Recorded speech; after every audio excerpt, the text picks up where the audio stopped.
Case express کے موزن ناظرین السلام علیکم۔ ناظرین، پاک فوج کے ترجمان نے لیفٹیننٹ کرنل لائق بیگ مرزا کے اغوا اور شہادت کی تصدیق کرتے ہوئے بتایا کہ انہیں زیارت سے گزشتہ شب دہشت گرد اغوا کر کے لے گئے تھے۔ پاک فوج کے شعبہ تعلقات عامہ کی جانب سے جاری اعلامیہ میں بتایا گیا ہے کہ 12 اور 13 جولائی کی شب دہشت گرد گروپ کے 10 سے 12 افراد نے لیفٹیننٹ کرنل لائق مرزا بیگ اور ان کے عزیز عمر جاوید کو زیارت کے علاقے ورچوم سے اس وقت اغوا کیا جب وہ قائد اعظم ریزیڈنسی سے واپس کوئٹہ آ رہے تھے۔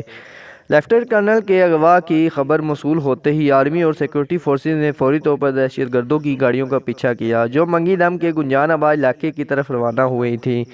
بعد ازاں سیکورٹی فورسز نے علاقے میں آپریشن شروع کیا جس میں ایس ایس جی کمانڈر اور آرمی ہیلی کاپٹر نے حصہ لیا، جس کے نتیجے میں 6 سے 10 دہشت گردوں نے پہاڑی راستے کے ذریعے نلہ کی طرف پیش کیا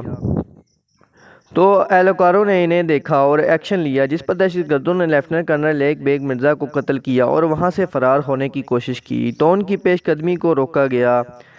آئی ایس پی آر کے مطابق اس دوران سیکورٹی فورسز اور دہشت گردوں کے درمیان فائرنگ کا تبادلہ ہوا جس میں 2 دہشت گرد ہلاک ہوئے اور ان کے قبضے سے بھاری مقدار میں اسلحہ،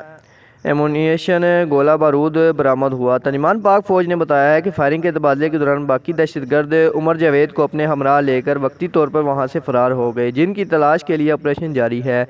آئی ایس پی آر کے مطابق موسم خراب ہونے کے باوجود بھی سیکورٹی فورسز نے پہاڑی علاقے میں آپریشن جاری رکھا ہوا ہے تاکہ ایک عام شہری و عمر جاوید کو بحفاظت بازیاب کرایا